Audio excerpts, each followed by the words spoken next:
آج انشاءاللہ میں خدیجہ رضی اللہ تعالیٰ عنہ کی سیرت کے آئینے میں ایک قرآن کا ایک چھوٹا سورہ ہے جو ہم نے کئی مرتبہ اس کو پڑھا ہے، لیکن کبھی سوچا ہم نے کہ یہ ایک سورے میں اللہ نے محمد صلی اللہ علیہ وسلم، تمام امہات المومنین اور تمام صحابہ صحابیات کے صفات کو اللہ نے اس میں بتا دی ہے۔ وہ کیا وجہ ہے کہ ان کو صحابہ صحابیات کہا گیا، کیوں ان کو رضی اللہ تعالیٰ عنہم کیوں کہتے ہیں؟ وہی آیت جس سے میں نے اپنی تقریر کی شروعات کی، سورہ توبہ کی آیت نمبر 100، رضی اللہ عنہم ورضوا، اللہ ان سے راضی ہیں۔ اتنی بڑی کامیابی کیوں ملی ہے؟ ایک چھوٹے سورے میں اللہ نے محمد صلی اللہ علیہ وسلم، صحابہ صحابیات، امہات المومنین، تمام کے صفات اللہ نے اس میں بتا دی ہیں۔ تو آئیے آج انشاءاللہ جو ایک موقع ہم کو ہماری امت کی سب سے پہلی ماں، پہلی ام المومنین، محمد صلی اللہ علیہ وسلم کی پہلی بیوی کو سننے کا ایک موقع اللہ نے ہم کو، آپ کو اور مجھے دیا ہے۔ آئیے اس سورے میں ہم سیرت خدیجہ رضی اللہ تعالیٰ عنہ کے آئینے میں اس کو سمجھنے کی کوشش کرتے ہیں۔ میری بہنوں، وہ سورہ کوئی اور نہیں بلکہ سورۃ العصر ہے۔ سورہ نمبر 103 قرآن مجید کا، آیت نمبر 1 سے 3 آپ پڑھیں گے۔ مختصر میں آپ دیکھیے اللہ سبحانہ تعالیٰ ہم کو کیا بتا رہے ہیں۔ والعصر، اللہ نے زمانے کی قسم کھائی، ان الانسان لفی خسر، کہا کہ گارنٹیڈ فیلئر، ایک خسارہ، کون خسارہ مطلب نقصان تو چھوٹا نقصان ہوتا ہے، خسارہ یعنی ہمیشہ کی بربادی والا نقصان جو اللہ نے کہا ہے۔ تو یہ جو نقصان اللہ نے سورۃ العصر میں کہا ہے، اس نقصان کے بارے میں ہم کو سوچنا یہ ہے کہ اللہ نے کہا، قسم کھائی اللہ نے زمانے کی، کہا انسان نقصان میں ہے، خسارے میں ہے، دنیا اور آخرت میں نقصان میں ہے، اللہ یہ کہ ان کے اندر 4 صفات آ جائیں۔ اب یہ 4 صفات کیسے ہماری ام المومنین خدیجہ رضی اللہ تعالیٰ عنہ کی زندگی میں ہم کو دیکھنے کو ملتے ہیں، اس پر غور کرتے ہیں۔ سب سے پہلی صفت، الا الذین آمنوا، ایمان لانا۔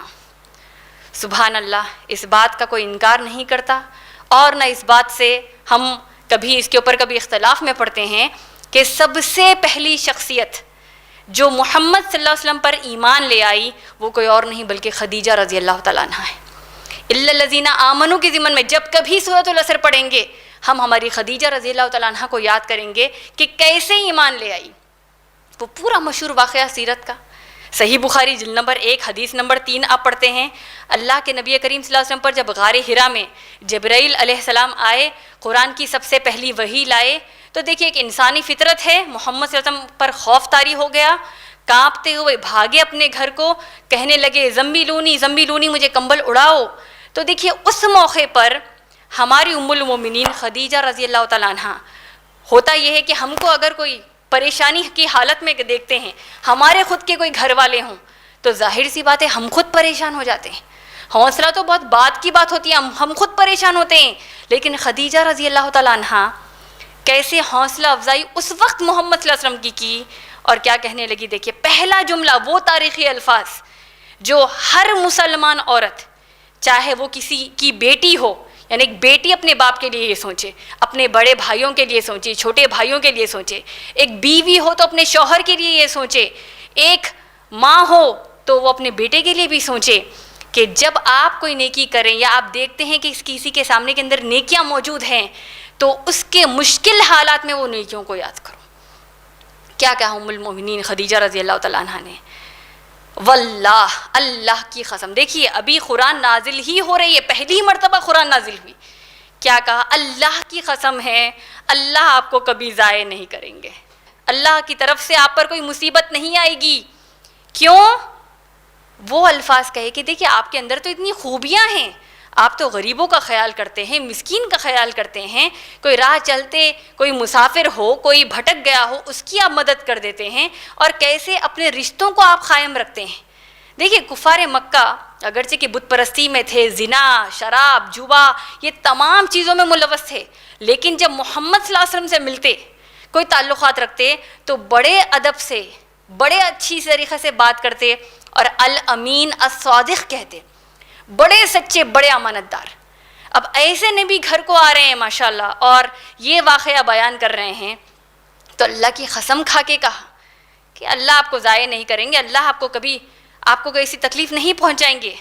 اور آپ جانتے ہیں سائیکالوجی کیا کہتی ہے؟ سائیکالوجی کا جو سبجیکٹ ہوتا ہے جہاں پر کاؤنسلنگ سکھائی جاتی ہے، سامنے والا کوئی پریشان ہو، کوئی ڈپریشن میں ہو یا کوئی پریشانی میں ہو، تو اس کا ایک ٹیکنیک یہ بتائی جاتی ہے، سائیکالوجسٹ یہ کرتے ہیں کہ وہ انسان جو پریشانی میں ہے، ایک گیو اپ ایٹیٹیوڈ آ چکا ہے، بڑا مایوس ہے اپنی زندگی سے، تو اس کو اس کی اچھائیاں یاد دلاتے ہیں، جو اسٹرانگ پوائنٹس وہ شخصیت میں ہیں اس کو یاد دلایا جاتا ہے کہ تم کیوں گیو اپ کر رہے ہو، کیوں مایوس ہو رہے ہو، تمہارے اندر تو یہ خوبیاں ہیں، اس کو استعمال کیوں نہیں کرتے؟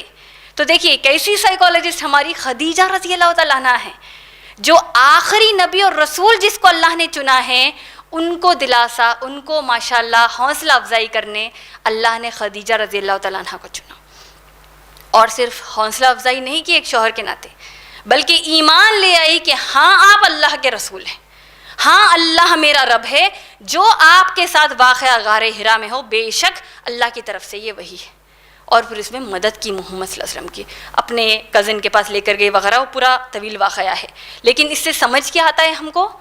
ایمان، یعنی ہر مسلمان عورت کو چاہیے کہ کامیابی کی پہلی سیڑھی یہی ہے، ایمان لے آنا اللہ پر، اللہ کے رسول پر، اللہ کی کتابوں پر، جو قرآن حدیث میں آ گیا وہ ہمارے لیے ایمان ہے۔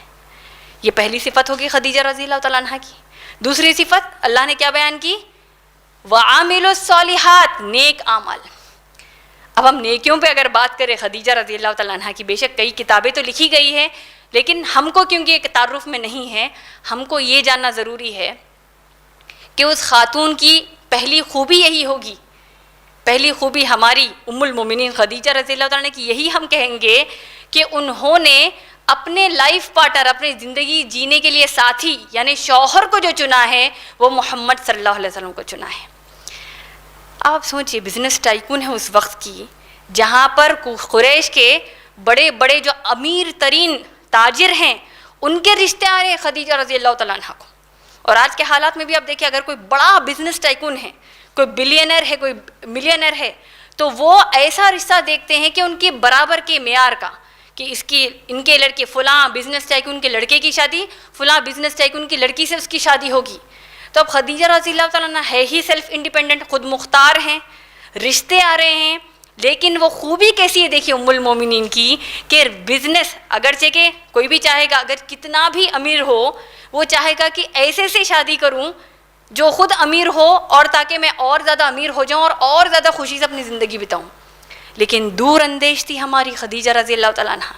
اللہ کے رسول صلی اللہ علیہ وسلم پر قرآن نازل ہونے سے 15 سال پہلے جب نکاح ہوا محمد صلی اللہ علیہ وسلم کا خدیجہ رضی اللہ تعالیٰ عنہ سے، اللہ کے رسول صلی اللہ علیہ وسلم کی سادگی، امانت داری اور الگ الگ جو صفات اللہ نے محمد صلی اللہ علیہ وسلم کو دیے اس کو پسند کیا، بشر اس کے بنسبت دنیا کی دولت کے، دنیا کی دولت کو پسند نہیں کیا، بلکہ یہ سادگی، یہ امانت داری اور یہ خوبیوں کو پسند کیا۔ ماشاءاللہ نکاح ہوا، ہم سب جانتے ہیں، سبحان اللہ، اللہ نے اتنی پیاری پیاری اولاد دی اللہ کے رسول صلی اللہ علیہ وسلم کو۔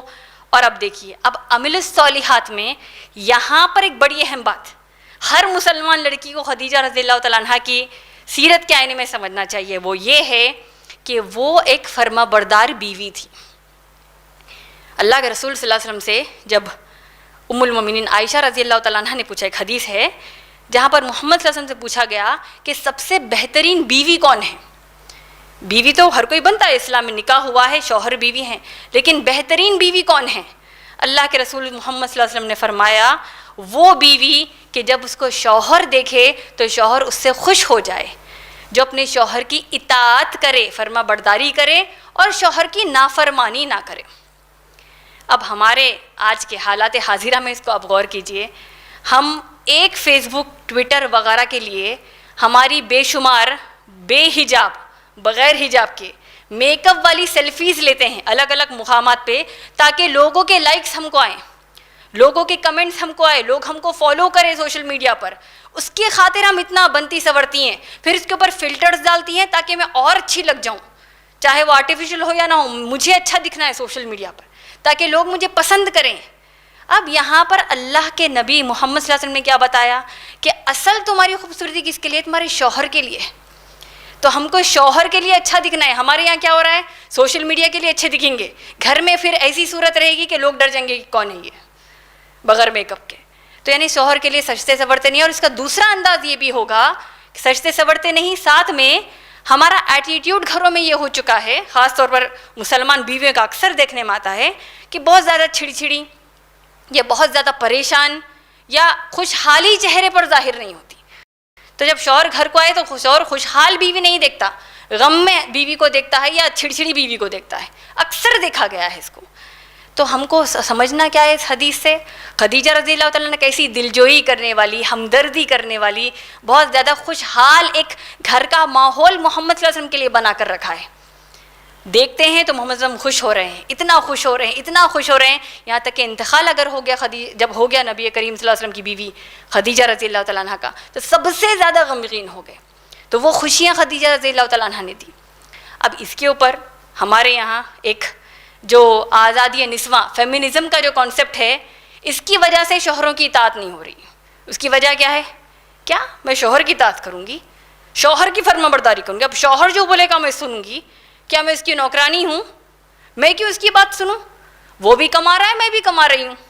وہ بھی گھر چلا رہا ہے، میں بھی گھر چلانے میں پیسہ ڈال رہی ہوں. تو وہ کون میرا، میں کیوں اس کے تحت رہوں؟ یہ آج کا ہمارا نظریہ، یہ دھوکے باز اور فریب جو فیمنزم کا کانسیپٹ ہے، اس کی وجہ سے عورتوں میں آ گیا ہے. اور افسوس کی بات تو یہ ہے کہ مسلمان عورتیں بھی اس کو ماننے لگی ہیں.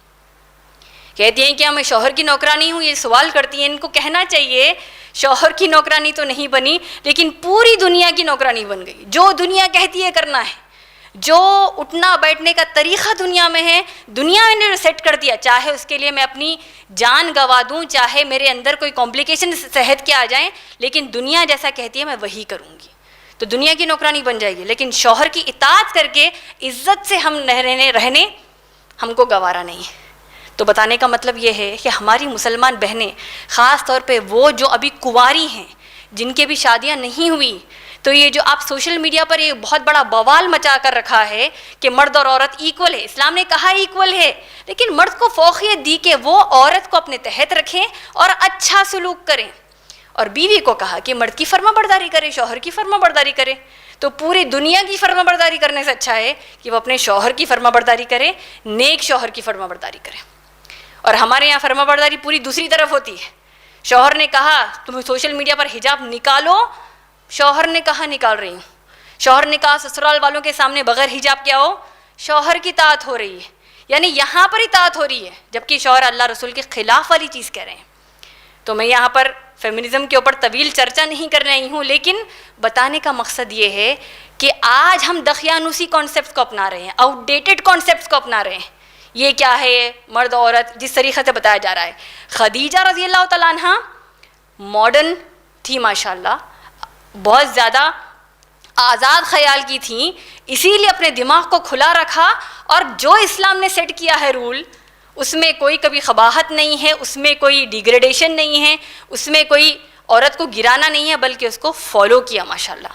ہر مسلمان الا الذین آمنوا وعملوا الصالحات کے تحت ہر مسلمان لڑکی کو چاہیے کہ نیک شوہر پہلے چنے اور پھر جب نکاح ہو جائے شوہر کی فرما برداری کرے ماشاءاللہ. تو یہ ایک اہم بات ہے. اب اس کے علاوہ آپ دیکھیے نیک اعمال تو بہت سارے خدیجہ رضی اللہ تعالیٰ عنہ کے سپورٹ کیا محمد صلی اللہ علیہ وسلم کو. کیسے سپورٹ کیا اور آج ہم کیسے کر سکتے ہیں؟ اب آپ دیکھیے اللہ نے سورہ صف سورہ نمبر 61 آیت نمبر 10 سے 12 بڑی اہم آیتیں ہم سب کے لیے ہیں ماشاءاللہ. اللہ نے کیا فرمایا؟ یا ایھا الذین آمنو، اے لوگ جو ایمان لائے ہو، کیا میں تمہیں ایک ایسی تجارت نہ بتاؤں جو تم کو عذاب العلیم، جو خطرناک عذاب ہے، اس سے تم کو بچا لے. وہ کون سی ہے؟ یعنی سب سے پیارا بزنس. دیکھیے بزنس ڈیل اللہ کی طرف سے ہم کو آ رہی ہے سبحان اللہ. وہ کیا ہے؟ تؤمنون باللہ ورسولہ، ایمان لاؤ اللہ پر اور اس کے رسول محمد صلی اللہ علیہ وسلم. مطلب کیا ہوا؟ ایمان لانے کا مطلب کیا ہوا؟ کہ آپ کو جو کچھ قرآن حدیث سے ملتا ہے اس کے اوپر اگر مگر نہیں کریں گے، سیدھے اس کو فالو کریں گے، تب اللہ کامیاب کریں گے، جہنم سے آپ کو بچائیں گے، دنیا میں خوش رکھیں گے، ڈپریشن میں آپ کو نہیں رکھیں گے اس دنیا میں. تؤمنون باللہ ورسولہ وتجاہدون فی سبیل اللہ، اور تم جہاد کرو، تم کوشش کرو، جستجو کرو اللہ کی راہ میں اپنے مال اور اپنے جان سے، یہ تمہارے لیے بہتر ہے اور یہ سب سے بڑی کامیابی ہے۔ تب خدیجہ رضی اللہ تعالیٰ عنہ کی زندگی پر دیکھیے، عمل الصالحات کے ضمن میں نے یہ آیت بتائی سورہ صف کی۔ اللہ نے کیا فرمایا، کیا سکھایا ہم کو کہ تم جہاد کرو، کوشش کرو، جستجو کرو مال اور جان سے۔ اور ام المومنین خدیجہ رضی اللہ تعالیٰ عنہ کی سیرت کو اٹھا کر دیکھ لیجئے، جیسے ہی یہ قرآن نازل ہوئی، قریب 3 سال اللہ کے رسول صلی اللہ علیہ وسلم کو حکم ہوا کہ چھوٹے چھوٹے گروہ، ایک سیکریٹ گروپس یا پھر کم گروپس میں، کھلے میدان میں نہیں بلکہ بند کمرے میں سے ہی، حجرے میں سے ہی لوگوں کو اسلام کی دعوت دو۔ اب اللہ کی مشیت اللہ ہی بہتر جانتے ہیں، لیکن اب غور کیجئے، ایسی جگہ قرآن نازل ہو رہی ہے جہاں پر ہر قسم کی گندگی موجود ہے، ہر قسم کا فحش، ہر قسم کا گناہ عام ہے، بت پرستی ہے، لوگ الگ الگ چیزوں کی پوجا کر رہے ہیں، یہ کر رہے ہیں، زنا، شراب، جوا، ہر چیز ہو رہی ہے۔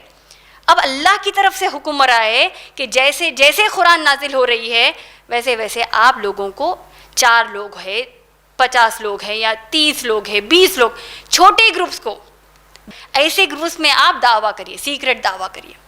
اب 3 سال گزر گئے، اللہ نے سورہ شعراء سورہ نمبر 26 کی آیت نمبر 214 نازل کی کہ تم ڈراؤ اپنے قریبی لوگوں کو۔